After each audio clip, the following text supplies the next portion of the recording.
Tiba-tiba si Bobby teriak, Bar, si Mei pingsan. Udah dong, saya langsung keluar dong, panik kan. Ini kenapa ini? Saya tanya si Zahra sama Bobby, nggak tahu Bar, tiba-tiba pingsan. Ra, siapin Ra, gelar itu matras, gelar kayak selimut itu gelar, terus siapin air hangat. Di situ saya sama Bobby langsung buru-buru, ayo Bob, angkat Bob. Itu pas saya angkat itu berat badannya itu melebihi manusia normal Kak. Itu beratnya itu bisa 5 kali lipat berat manusia. Dan saya udah ngeliatnya udah aneh ya. Dia matanya itu udah ke atas, ke bawah, udah ke atas, ke bawah, kedip-kedip gitu, maksudnya melek, merem, tapi bola mata hitam itu ke atas. Saya minta tolong ya, bacain dengan lantang, yakin tapi Mai mau sembuh nggak? Kalau Mai mau sembuh, ya udah lakuin apa yang Kak Akbar bilang.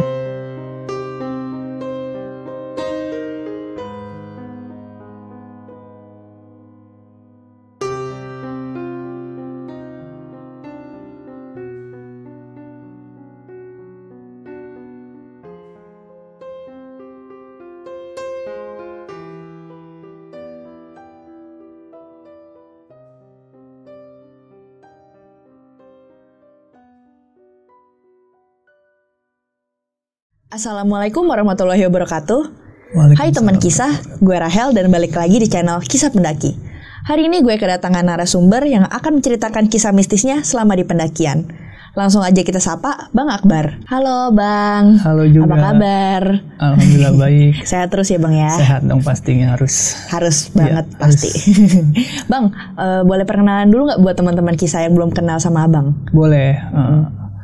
Perkenalkan nama saya ini adalah Desya Akbar Ramadan, bisa dipanggil Akbar atau Apang. Saya tinggal di Tambun, tepatnya sih masih di Bekasi juga.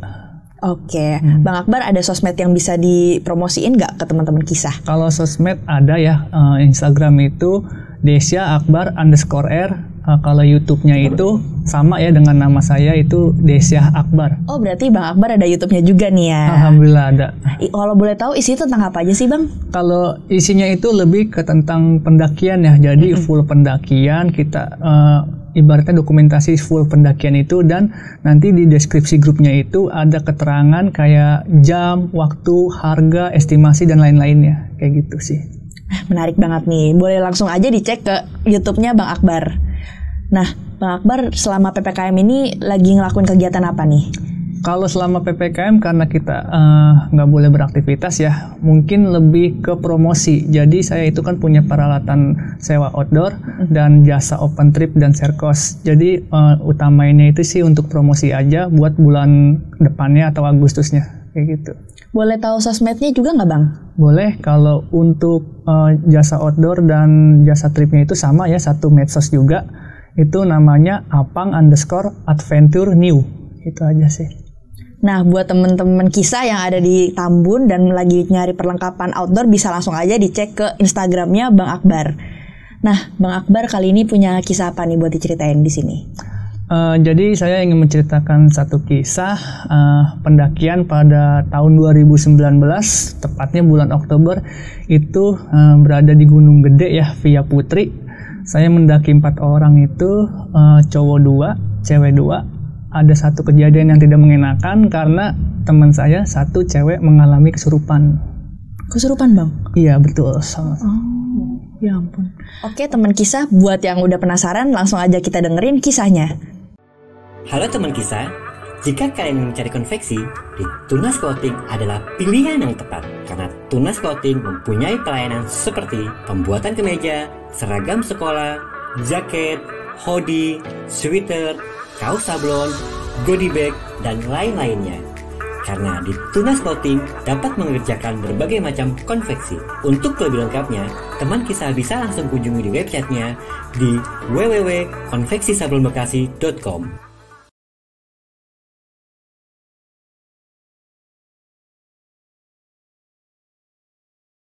Ya, assalamualaikum. Jadi pada cerita kali ini, pada tepatnya tahun 2019 itu bulan Oktober ya, tepatnya tanggal 6 hari Jumat.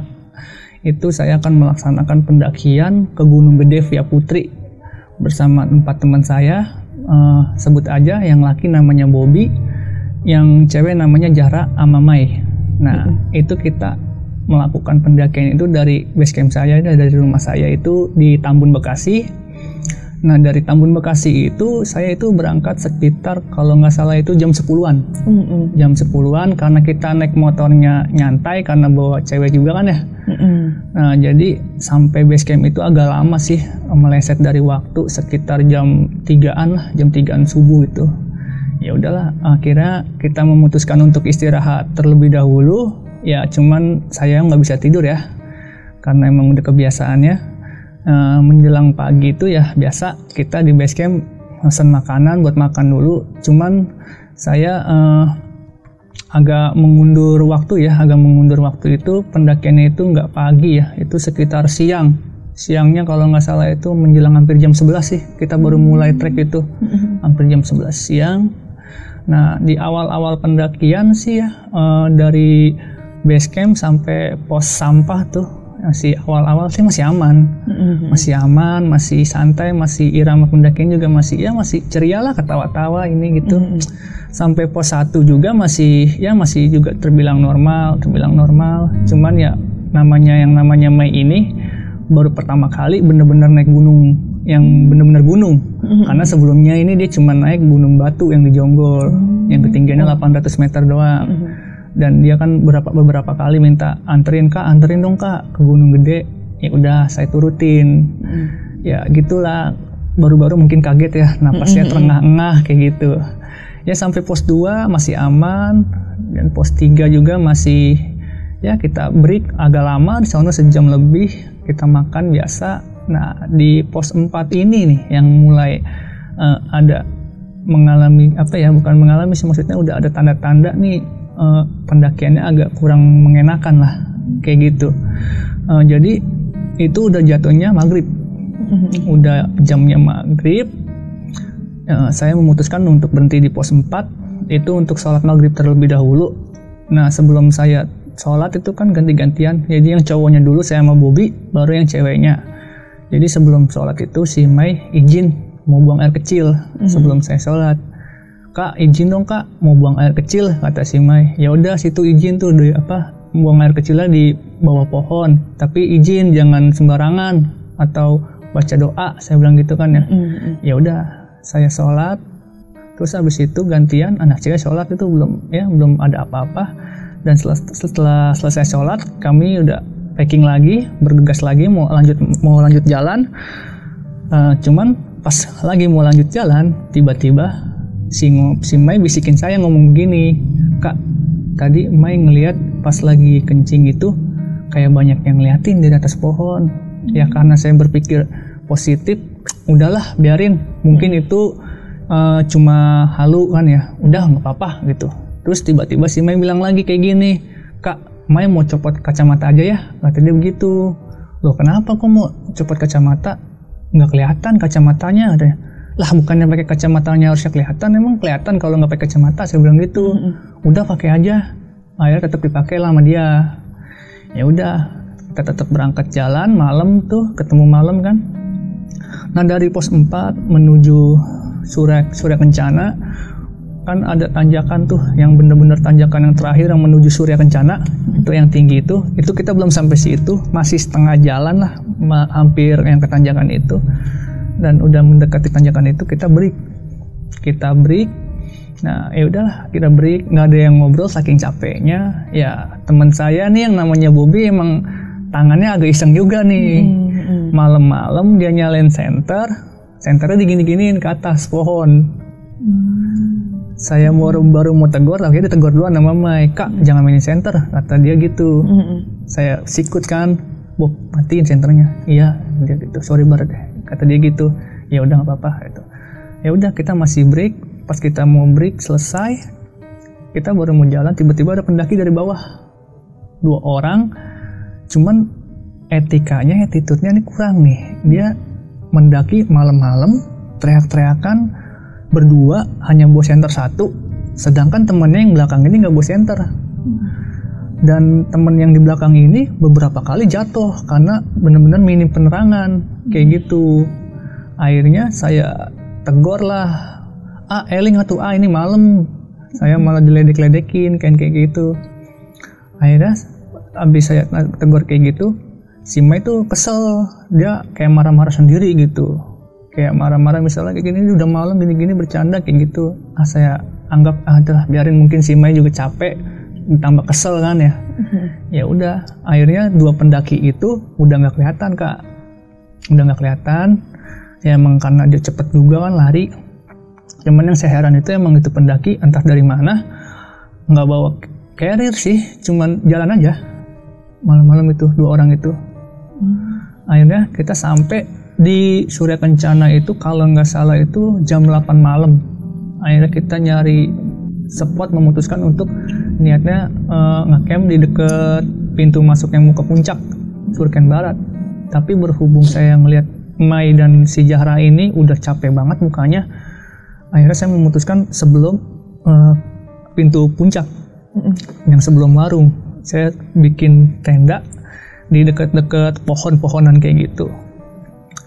Nah abis dari situ ya udahlah, saya bongkar barang biasa seperti biasa, bongkar barang, bongkar tenda. Terus Bobby sama saya masang tenda. Si Zahra sama si Mai ini saya suruh duduk. Nah lagi enak-enak masang tenda itu, si Mai menyeletuk kayak gini, "Kak, itu ada yang lempar tulang dari atas puncak." Saya hiraukan, saya kan lagi fokus bikin tenda. Cuman pas si Mai ngomong gitu, reaksi Bobby kayak kaget gitu kan ya. Saya kan masih belum peka lah ibaratnya gitu. Apa sih kayak gitu. Ya udah saya tetap fokus bikin tenda. Ya udah setelah tenda jadi, anak-anak ceweknya duluan deh suruh masuk tuh, beres-beres masang matras dan ganti baju yang lain kayak gitu. Baru nih saya sama Bobby masuk. Ya udah pas saya sama Bobby masuk, ya udah karena cuaca pada saat itu dingin banget ya. Cuaca pada saat itu dingin banget. Saya masak di tenda itu di dekat dapurnya. Jadi tenda saya itu ada dapurnya. Saya masak di situ. Terus nyiapin makanan itu di dalam tenda kayak gitu. Saya lagi enak-enaknya masak. Si Mai bilang kayak gini, "Kak, ini dingin banget, Kak." "Mai, dingin banget." Ya udah, langsung pakai SB aja. Ya saya masih mikir itu kan bener-bener minyak kedinginan ya. Ya udah, saya suruh pakai SB. Masih saya lanjut masak lagi. Si Mai ngomong lagi, "Kak, ini makin dingin, Kak." Wah, makin gak enak nih. Saya bilang, "Oh ini karena cuacanya ekstrim kali, dingin ya." Kayak saya bilang gitu kan ya. Ya udah nih, pakai jaket kakak. Masih kedinginan juga ternyata.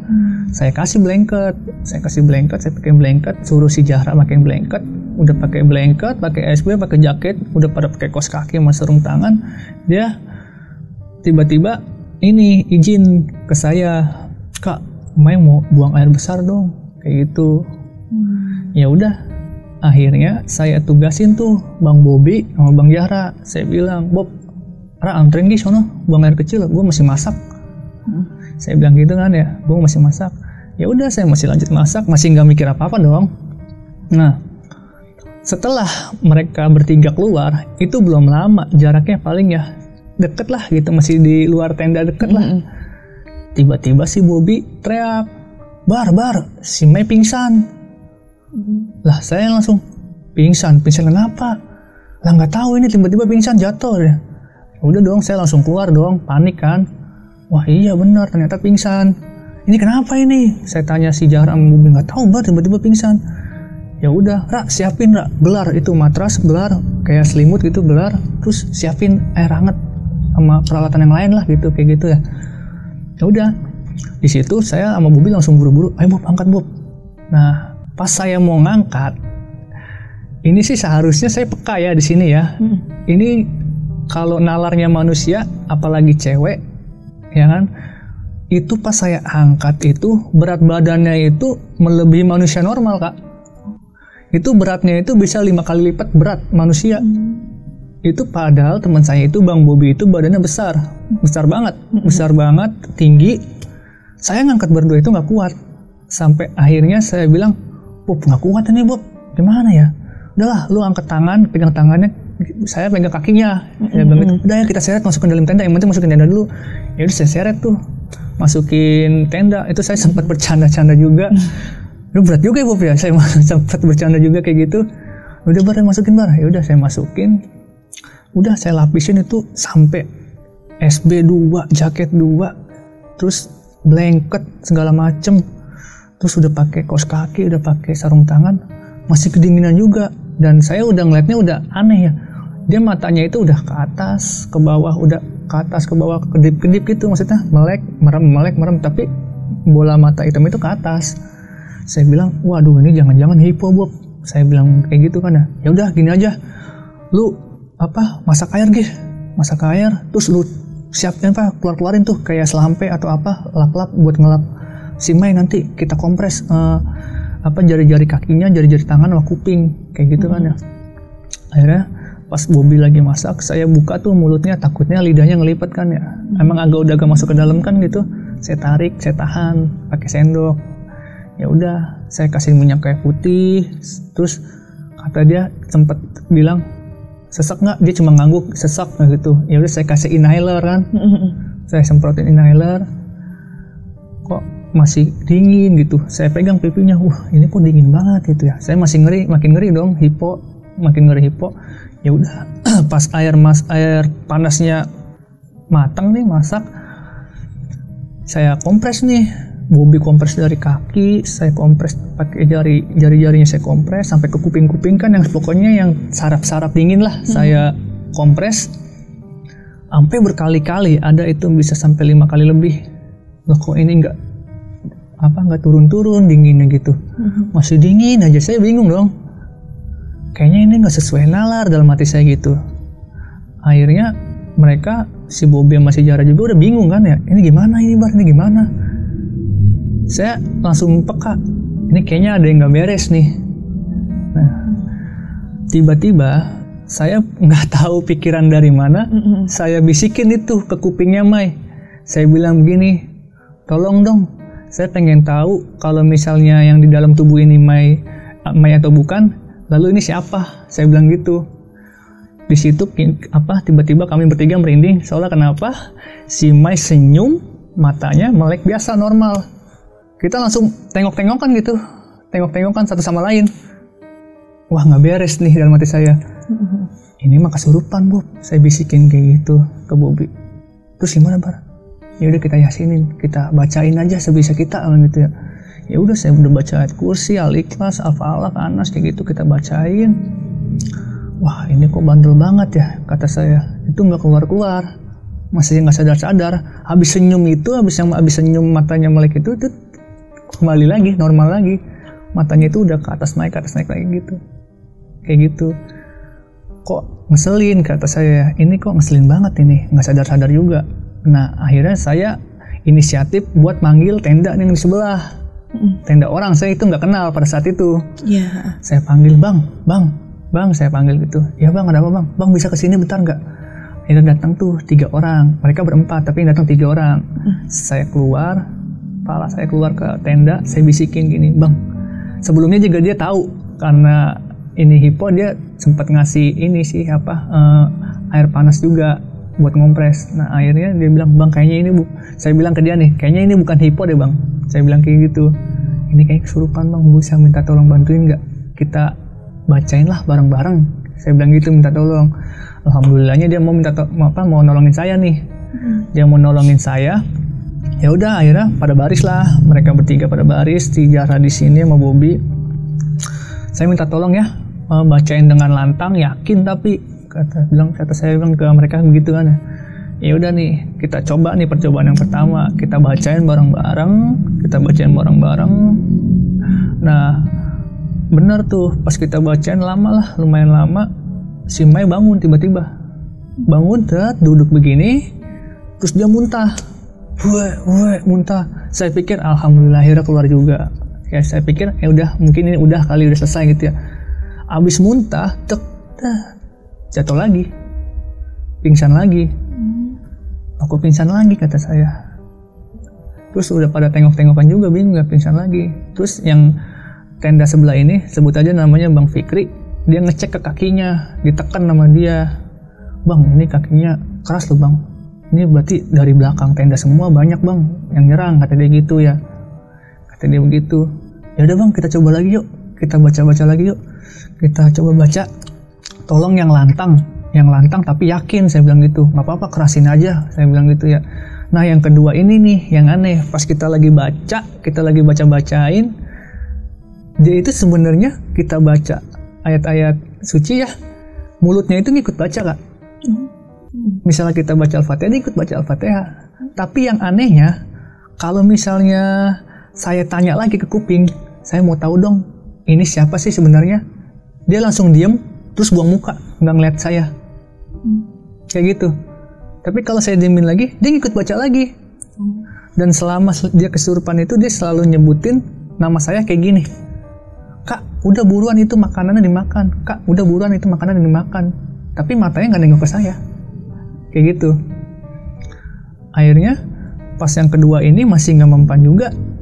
Terus dibacain terus, yang keduanya agak lama, terus dibacain. Nah, yang kedua abis setelah dibacain, alhamdulillah nih dia bangun lagi. Dia muntah lagi. Cuman saya udah mikir nih dari yang pertama kan, ini masih pingsan lagi, apa dia ini nih udah sembuh? Ternyata pas habis muntah, ternyata pingsan lagi. Saya di situ udah hampir frustasi nih, udah bingung nih, mau gimana lagi ini nih, kok udah yang kedua kalinya masih pingsan juga. Saya udah akhirnya sama yang lain diem dulu nih, nyari cara gimana lagi ya ini ya. Saya udah pusing juga nih kan ya. Akhirnya udah cukup lama ya, 15 menitan kita diem. Yaudah yuk coba ini ya sekali lagi kita lamain. Kalau bisa kita bacanya sampai sejam lah ibarat gitu ya, kita gituin. Ya udah akhirnya baca lagi. Yang ketiga anehnya lagi, setiap saya tanyain ini yang ada di dalam tubuh Mai ini siapa, dia langsung berhenti kak mulutnya, nggak mau baca lagi. Itu yang aneh. Dan selalu ngucap, kak makan sono makanannya, dan nggak pernah mau nengok ke muka saya. Kalau saya nengok ke muka dia pasti buang muka kayak gitu. Akhirnya cukup lama ya kita yang ketiga ini itu baca itu kurang lebih hampir mendekati 1 jam. Tiba-tiba Mai bangun lagi buat muntah, dan dia tiba-tiba ngomong gini, kayaknya sih yang ngomong ini bukan Mai ya, tapi intinya dia ngomong gitu pakai bahasa Sunda yang saya bahasa Indonesiain kayak gini.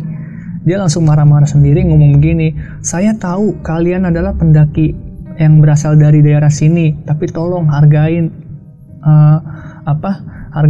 nggak kalian doang makhluk hidup yang ada di sini. Kita gitu, tolong jaga etika kayak gitu. Saya langsung mikir ke arah omongan dia nih, omongan si Mai. Saya langsung mikir, oh berarti yang dua pendaki yang pada bercanda malam-malam yang saya sebelum sampai Surken itu. Oh saya udah tahu nih, berarti arahnya ke situ. Yaudah akhirnya saya giniin aja, Mai coba deh, Mai minta maaf buat perwakilan dua pendaki itu, walaupun Mai nggak kenal, ya anggap aja lah ini minta maaf kita sesama pendaki kayak gitu kan ya.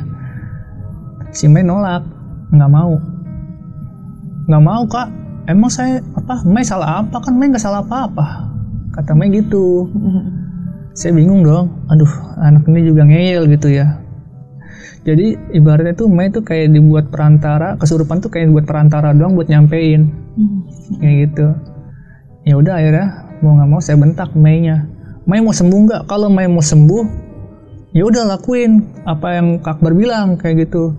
Tiba-tiba dia diem, agak lama diemnya, mungkin dia ngelakuin sih apa yang saya suruh. Dia minta maaf mungkin kayak gitu kan ya, buat ngewakilin. Walaupun gak etis ya minta maaf ke penunggu kayak gitu kan, gak etis ya ibaratnya. Ya tapi mau nggak mau lah kan, biar dia juga nggak kenapa-napa. Alhamdulillah tuh yang ketiga dia muntah sejadi-jadinya,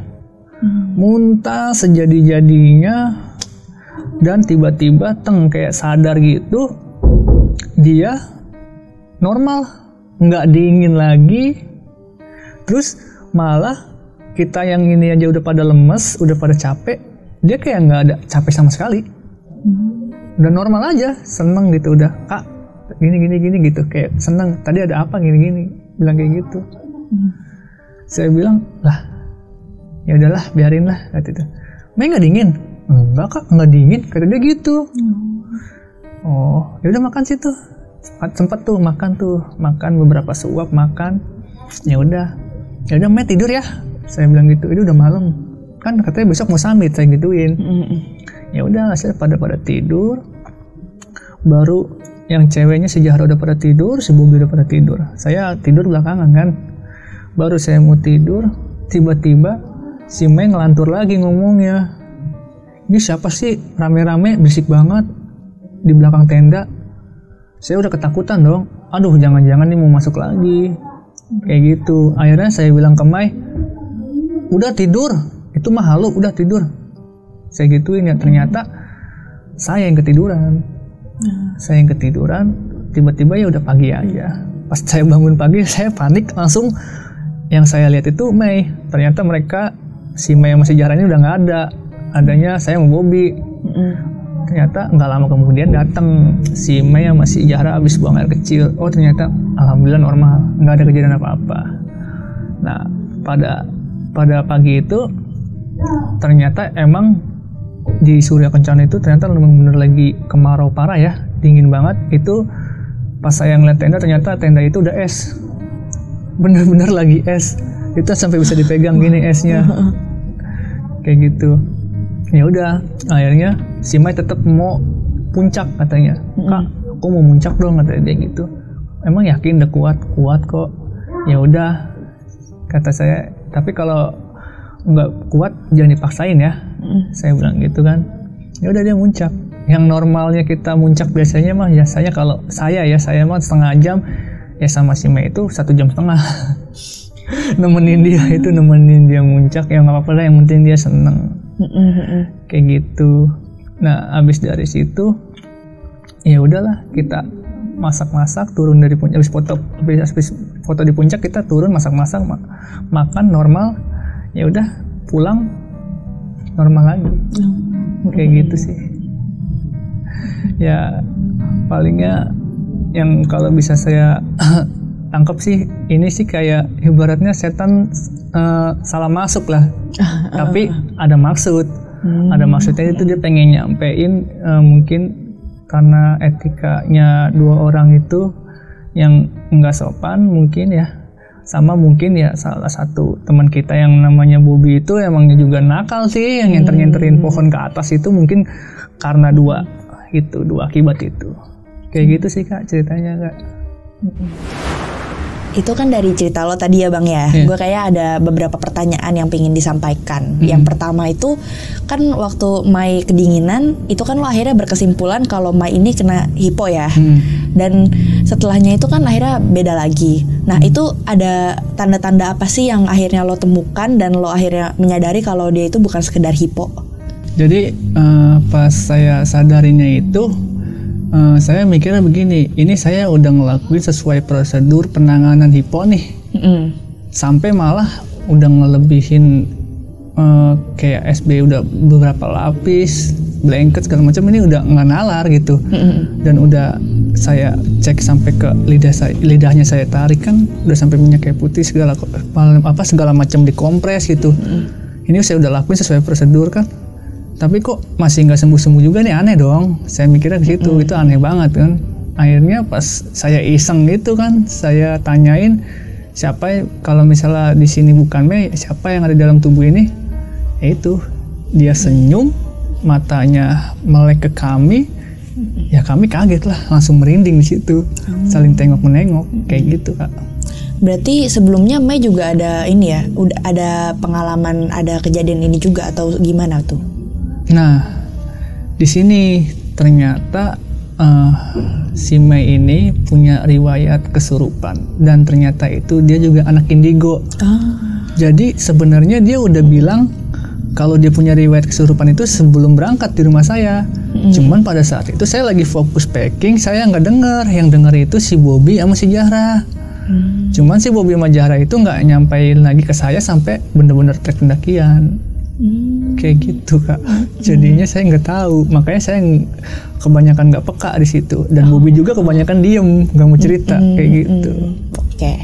Terus kan setelah kejadian itu mulailah dimana si Mei ini kan akhirnya ini ya udah nggak sadarkan diri, dan di situ Bang Akbar kan ini juga ya sempat nanya ini siapa. Di situ kan dia sempat ini ya ngomong apa sih kayak ini Bang makan dulu Bang gitu. Itu ada suatu pertanda gitu nggak sih Bang dari omongan tersebut, atau nggak ada pertanda apapun tuh? Tandanya sih mungkin ya itu bukan Mei yang bilang, karena nggak mungkin kalau misalnya orang bilang Bang makan dulu tapi matanya kemana-mana. Iya. Malah lebih matanya itu buang muka, nggak mau nengok ke saya. Dan yang anehnya lagi, kenapa nyebutinnya nama saya doang, Bang Kak Akbar makan dulu Gih, Kak Akbar makan dulu Gih, selalu ngucapinnya ulang-ulang itu lagi, kayak gitu sih Kak. Itu kenapa tuh Bang? Maksudnya kan di antara abang kan ada lagi kan Bang Bobby sama Kak ini juga Kak Jara, kan? Iya. Itu kenapa tuh Bang? Maksudnya kenapa cuma abang doang di situ? Ada firasat apa sih Bang di situ? Ya mungkin sih saya Allahu alam ya, mungkin ya makhluknya itu mungkin dia tahu nih, maksudnya saya yang bakal ibaratnya itu jadi mediasinya dia lah, kayak gitu. Sampai saya panggil tenda-tenda teman-teman tenda yang di sebelah tuh yang belum kenal sama sekali saya panggil. Ya jadi mungkin saya jadi bahan mediasi dia buat saling berinteraksi mungkin. Karena kan Bang Bobby sama Mbak Jara itu kan juga diem-diem aja, ibaratnya nggak respon lah kayak gitu. Ya mungkin juga karena dia takut, dan dia kebanyakan dia mungkin juga karena dipendem, nggak mau bilang langsung kayak gitu sih, lebih ke situ. Berarti lebih ke untuk menyadarkan ini ya Bang Akbar, karena kan Bang Akbar sebelumnya memang belum tahu apa-apa terkait kondisinya Mei ya. Bener. Mungkin lebih dari situ ya Bang. Jadi ibaratnya tuh kayak ini saya mau nyampein, tolong sampein lagi kayak gitu. Jadi sebenarnya itu si Mei Saru ini kayak jadi bahan perantara makhluk itu buat nyampein sesuatu kayak gitu. Cuman prosesnya lama karena mungkin si Mei ini ada sesuatu ya, mungkin ada sesuatu. Jadi kayak ibaratnya tuh bentrok lah kayak gitu, nggak bisa langsung mengeluarkan kayak gitu. Gitu. Oke, yang terakhir ini dari sekian banyak kejadian yang udah terlewati, berarti sempat ada ini nggak Bang, feeling perasaan-perasaan buruk yang lo alamin mungkin dari bukan awal kejadian, lebih ke awal sebelum pendakian dan mungkin sesudah pendakian, ada kisah lagi nggak Bang yang belum tersampaikan secara jelas? Ada sih ada beberapa cerita yang mungkin kalau di Instagram yang waktu di explore gunung itu saya nggak ceritain ya, karena itu juga waktu itu si Mei bilangnya langsung ke saya, dan di cerita itu juga nggak bakal ada karena Mei nggak mau bilang kan. Kalau yang dari saya pribadi ini, waktu kita mau trek pagi itu sebenarnya emang kita niatnya mau trek pagi sekitar jam 9 jam 10-an. Cuman nggak, entah kenapa perasaan saya nggak enak, jadi saya undur-undur terus. Itu saya beberapa kali turun tangga. Ya kan maksudnya rumah singgahnya itu tingkat ya, saya di atasnya. Saya naik tangga, buka kaca ngeliat gunung gede, terus turun lagi, lihat kaca lagi, ngeliat gunung gede lagi. Itu kayak ada yang ngeganjel gitu, ada yang ngeganjel. Ini kenapa ya? Tapi saya udahlah, mungkin cuma perasaan doang kayak gitu. Dan ternyata setelah pulang itu Mei baru cerita ada beberapa kejadian yang nggak diceritakan di explore gunung itu. Jadi setelah kita turun itu, pas sampai di Simpang Maleber itu kalau yang kalian yang pernah tahu ke Gunung Gede via Putri ya, itu kalau kita naik itu pos 4 bayangan yang kedua, kalau turun itu setelah pos 4. Nah itu kan ada jalur yang kalau itu bukan jalur ilegal, nggak tahu jalur warga ya, tapi orang-orang pedagang suka lewat situ tuh, yang ke arah lurus itu, yang ke arah kanan. Saya udah bilangin ke Jara, jangan lewat situ, lewat jalur utama aja. nurut apa, ngikutin peraturan. Tetap tuh dia ngeyel, ngikutin orang lain lewat jalur itu. Terus si Bobby juga lewat situ dan si Maesaro ngikutin mereka berdua lewat situ. Ya saya ya mau nggak mau ngejar mereka berdua. Cuman pas saya ikutin terus, nah si Bobby sama si Jara ini makin lama makin jauh, nggak kelihatan. Dan saya juga nggak ketemu Mei juga, ternyata Mei juga udah jauh. Nah pas udah agak lama jalan, hampirlah tuh 1 jam jalan, ketemu lah si Mei. Cuman saya ajak ngomong, Mei aman. Itu masih belum sadar itu saya, si Mei, karena saya kan di belakangnya. Nah kayak gitu. Akhirnya Mei jalan, terus jalannya itu dia kayak orang bingung gitu. Tengah kiri, tengah kanan gitu. Aneh nih bocah kenapa ini? Saya bilang ya udah, saya nggak mikir apa-apa. Pas pulang baru cerita. Jadi pas turun itu dia ngeliat tuh di kiri kanan itu banyak yang ngeliatin dia. Entah itu di pohon, entah itu di hutan, itu banyak ngeliatin dia. Dan dia kenapa tengok-tengok terus dia kayak kelihatan aneh, kayak kelihatan takut gitu. Dia berhadapan sama orang, tapi ini orangnya naik, padahal yang lain pada turun. Ini dia naik, mukanya pucet, cuman dia langsung nunduk, tetap jalan. Dan yang anehnya lagi, si Mei itu ngeliat, kalau nggak salah dia bilang itu ada pendaki yang kayak tiduran gitu di trek. Tapi nggak tahu sih itu pendaki apa bukan, kata si Mei kayak gitu. Akhirnya dia baru sadar, ternyata saya di belakang dia itu baru sadar. Akhirnya ya udah, pas dia udah sadar saya di belakang, saya turun berdua nemenin si Mei. Kayak gitu. Sampai rumah, si Mei cerita ternyata sampai rumah itu harus sampai diobatin atau dinetralisir lah sama kakeknya. Katanya masih ada beberapa yang ngikut dia. Kayak gitu. Kayak gitu Kak Paling. Itu yang dicerita di mana-mana itu yang saya sebar itu belum ada, nggak saya ceritain. Emang waktu itu Mei baru bilangnya pas udah selesai bikin cerita itu sih. Ya terus ada juga nih yang kisah yang saya nggak ceritain selain yang tadi. Ternyata tenda sebelah ini yang saya mintain tolong, pas udah beberapa hari dia dapat nomor WA-nya, dia kontakkan sama saya, dia ngalamin hal janggal juga. Jadi hal janggalnya itu mereka kan gak ada yang muncak ya, mereka itu standby di tenda. Nah pas saya mau muncak itu, mereka bertiga itu ngambil air di mata air. Nah lagi ngambil di mata air itu yang dekat semak-semak itu, dia denger suara macan. Dan entah dari mana itu dia berpikiran apa gitu, dia ngerekam, lagi ngerekam gitu. Itu sebenarnya ada suaranya, itu bener agak lumayan jelas tuh gitu, suara bener-bener suara macan. Itu dia cerita ke saya kayak gitu, itu suara macan. Dan ternyata yang namanya Bang Fikri ini mungkin dia kayaknya, saya feeling juga dia orangnya bisa ya, kata dia gitu ya. Dia juga bilang ke saya kayak gini, itu sebenarnya si Mei itu katanya sih ada bawaan dari mungkin entah kakeknya atau buyut-buyutnya kayak gitu ya, mungkin ya bentrok lah sama penunggu sono kayak gitu. Itu aja sih tambahan yang nggak ada, yang saya belum pernah saya ceritain dimanapun itu. Baru di sini doang. Oke. Selebihnya itu. Baik, itu dia kisahnya dari Bang Akbar. Nah Bang, sebelum ditutup ada pesan-pesan nggak buat teman-teman kisah yang lagi nonton? Ya ada sih sedikit pesan ya. Paling pesan yang pertama itu ya lebih menghargai sesama makhluk ya. Apalagi saat kita trek malam atau pendakian malam, ya diusahakan jaga etika lah, sopan santun, mulutnya lebih dijaga.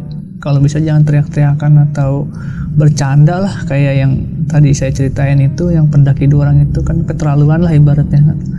Dan satu lagi sih, janganlah, maksudnya iseng lah, tangannya iseng mainin senter ke atas. Kan kita juga nggak tahu di atas pohon itu mungkin ada makhluk lain yang keganggu, ya kan kita nggak tahu. Namanya kita tamu kan lebih menghargai lah.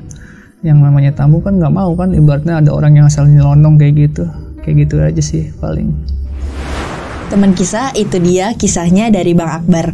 Banyak banget hikmah yang kita bisa ambil dari kisahnya tersebut. Sebelum itu, jangan lupa untuk like, comment, subscribe, and share juga video ini ke teman-teman kalian. Dan jangan lupa untuk nyalain loncengnya biar gak ketinggalan video-video terbaru lainnya. Oke Bang Akbar, makasih banyak udah datang ke Kisah Pendaki. Moga gak kapok ya Bang ya. Dan moga sehat terus ya Bang ya. Amin. Oke, siap. Oke, baik, sampai jumpa lagi di video-video selanjutnya. Wassalamualaikum warahmatullahi wabarakatuh. Waalaikumsalam warahmatullahi wabarakatuh.